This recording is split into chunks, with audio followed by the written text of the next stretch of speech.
Welcome back to Slothbox. This video is brought to you by the Excelsior Sporting Club. Today I'm joined again by one of boxing's leading promoters, Dmitriy Salita. Dmitry, how are you, my friend? I'm doing great. Nice to connect with you. Yeah.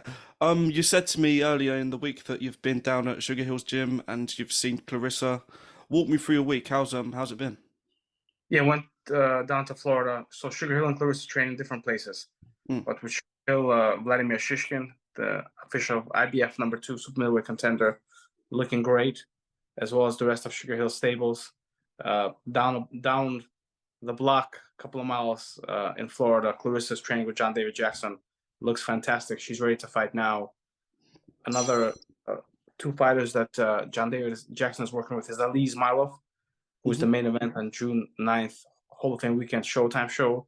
He's a fantastic light heavyweight on his way to being the best in the world. Really incredible talent. And Joshua Pagan, the junior welterweight, 6-0 from Michigan, fighting on Clarissa's undercard as well. Uh, all training with John David Jackson and fantastic atmosphere down there.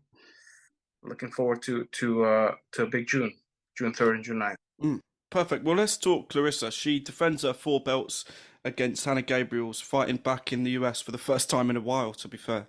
How's the camp feeling? How's Clarissa feeling ahead of this next one? So first of all, Clarissa's opening up professional boxing at Little Caesars Arena. Little Caesars is a brand new, uh, incredible premier venue in the city of Detroit, home of the NBA Pistons, NHL's hockey, Red Wings. Just a phenomenal, beautiful building. And for Clarissa to open up that building to professional boxing is really incredible. Being that Detroit is such a city that produced so much incredible talent inside the ring and outside the ring, but uh, in the sport of boxing. So it's really incredible and very powerful that Clarissa, a woman from Flint, Michigan, is opening up the new event center in Detroit to professional boxing. Mm. So everyone is very excited about it. We're going to be making some exciting announcements as to what who will appear that evening. It's going to be a fantastic night with the boxers inside the ring as well as the entertainment outside of it as well. Mm. A very incredible night it will be, and just another significant step in our mission to reestablish world class professional boxing in the city of Detroit. And certainly Clarissa, as you'll see in her social media, has been doing her thing and showing her progress in training camp, um, and as well as her excitement as to what will happen in the ring on June 3rd. Mm.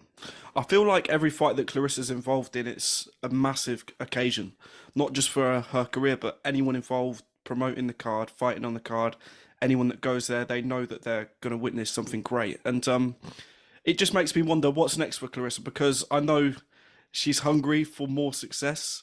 So what is next? That providing she gets the win against Hannah Gabriel's, I know that's a tough fight, but who's next? Is it? I know talk stalled with Tasha Jonas a while back, but who could we see her in the ring with come the end of the year?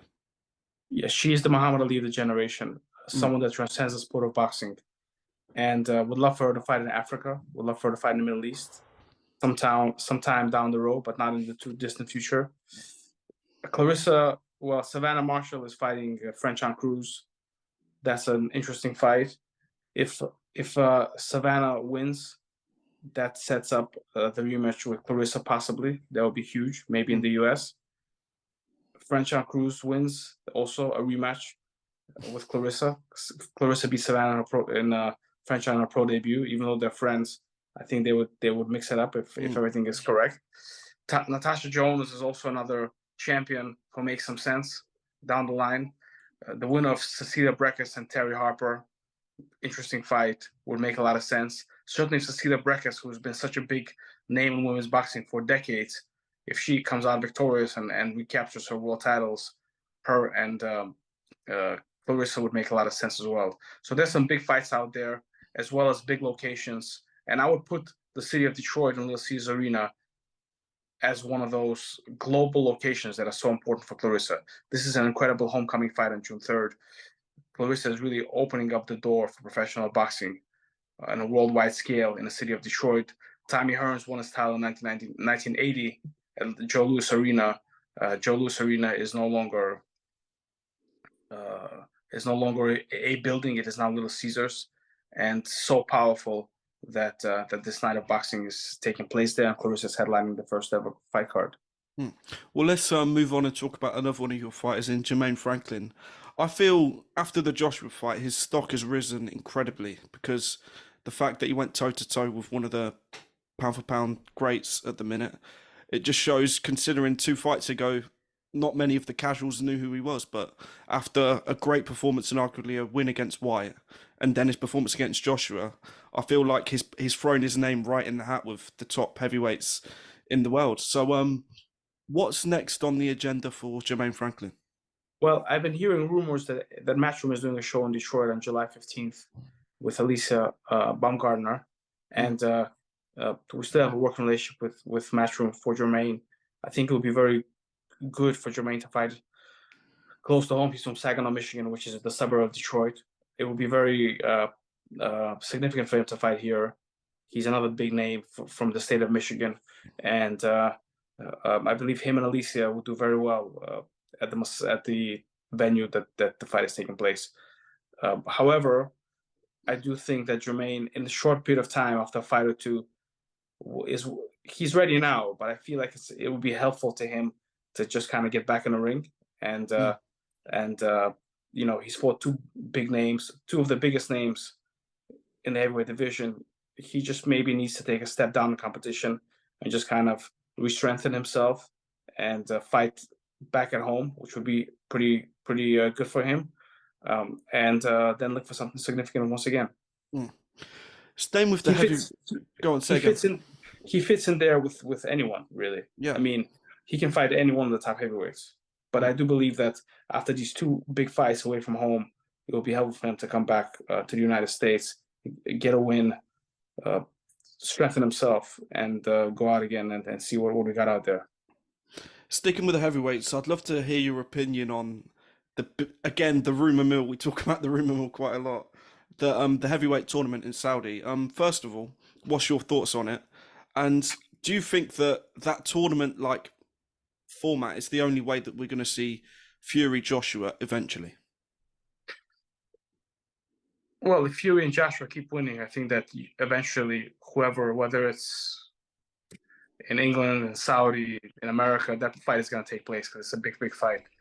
Uh, I have been hearing rumors about it. If that is the truth, it's fantastic and great for the sport of boxing that uh, that uh, that there is such big money in the heavyweight division, that there is such interest from around the world, and the Garcia Davis fight did amazing pay-per-views. Creed did amazing at the box Mm. office, and now Saudi Arabia is willing to put up so much money for uh, this huge boxing event. Just shows how well and alive the sport is. So as a boxing fan, I think it's great. The fighters should make as much money as they could, and as a fan, I'd love to see that. It's so incredible. Mm. So and certainly a developing place in the world of boxing, a place that has been bringing big fights to its shores. So again, shows how big and global the sport of boxing is, and very happy that it's being sponsored that way Mm. in the middle. The last question from me, because I know you've got to go, but next week in the UK I think it might be this weekend actually. We've got a massive fight in Katie Taylor against Chantel Cameron, and it's the homecoming for Katie Taylor. But how do you see that fight going? Because Chantel Cameron is going to come to win. Shannon Cameron is a very good fighter. Katie Taylor is also a very good fighter. I'm a big fan of Katie. Love what she has done in the ring. Love her personality outside the ring. I know her trainer Ross for a very long time. So I think this is a very special moment for Katie. She has shown that she can get up for big occasions, and she actually fights better when the lights are on her. Mm. And I think this is a very important step in her career. I know that she trained in the United States, so she stayed away from distractions, is in great shape, and I think it's going to be a great fight and a great performance from Katie Taylor. Mm. Dimitri, thank you for your time this morning for yourself. And I've been Lyndon Dixon. He's been Dmitry Salita, and we'll see you on the next one. Thanks, man.